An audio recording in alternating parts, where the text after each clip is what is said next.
Here we are up in Pennsylvania, last day of trapping season 2020, February of 21 now. I'm gonna pull my traps. We got another trap down here. We're gonna go check and see. I'm trying to be politically correct. You can see with this COVID going around and everything and that, we've had a few cases in the area, so being out in the wilds, I think I'm gonna take it off so I can breathe and talk a little better so you can hear me. So I've been using these straw sets here at the end of the season. You see we got a lot of snow this year. I guided two guys that got both bobcats, a 30-pounder, a 14-pounder. I did set a trap for some beaver because my wife and I like beaver backstrap, and you can see that's what I've been using. The beaver makes good bait. Got a beaver carcass in here, but I'm gonna dump them now. I'm done setting for the year too, but I put one on that I picked up from another beaver trapper and that. We had some coyotes to it today. We've had some unfavorable weather this year. It's been a hard winter on the game and everything and that. So I'm gonna go ahead and pull my traps, see which we got in the last trap. Let's go see what we have.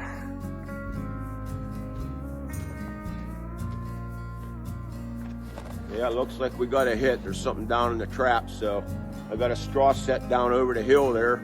It's right along the road too. It's out of view of the public, and the coyotes and foxes like to come run this narrow corridor right between the road and the creek. Kind of traps them into a certain area, so bait works real well.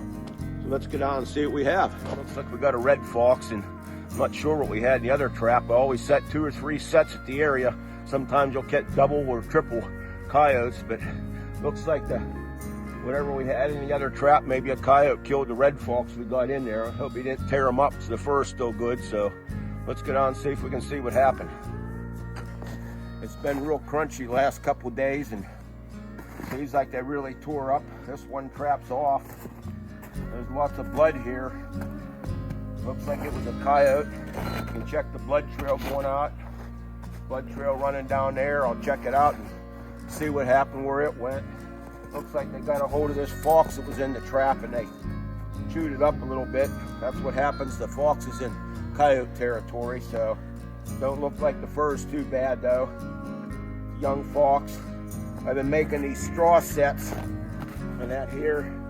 And what you can do is I use either beaver or I get a couple roadkill carcasses and we take the good meat off and the scraps I'll take and bury down in underneath the snow and cover up with straw. It's perfectly legal in Pennsylvania as long as you can't see the meat from the air. It takes 2 or 3 days of snowy weather for that to all heal in. And I'll take and set these traps in down offset of the carcass and stuff and cover them over with a little bit of straw, and you know they'll go off. So apparently they're working. I caught a couple last year like that.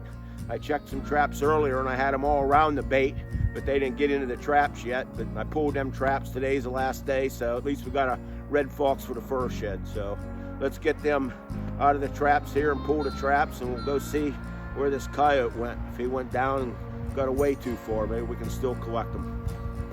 Well, I pulled the trap out. You can see we got the fox pretty good. Whenever you use them straw sets and put straw over top of them and that, you don't need a pan cover or nothing. And it can snow as long as it doesn't freeze rain too bad.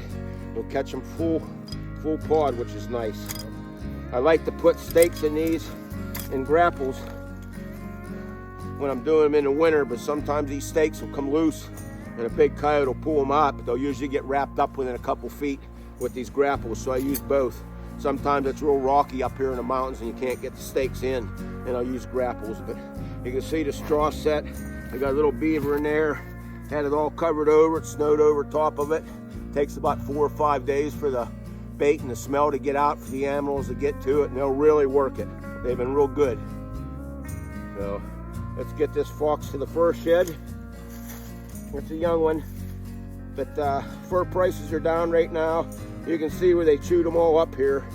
He's all chewed up where the coyotes must have killed him. And we'll just tan his hide. He's been fighting. His ears ripped up. Mating season right now. I'm sure there was a mate with him. And the coyote that took off, there was another mate with it. There was a pair of them running down when I followed the trail. But let's get going back to the fur shed and get this thing addressed. Me and Scott's gonna go do some eagle videos and maybe look for some elk shed antlers. Maybe we'll have a better day yet.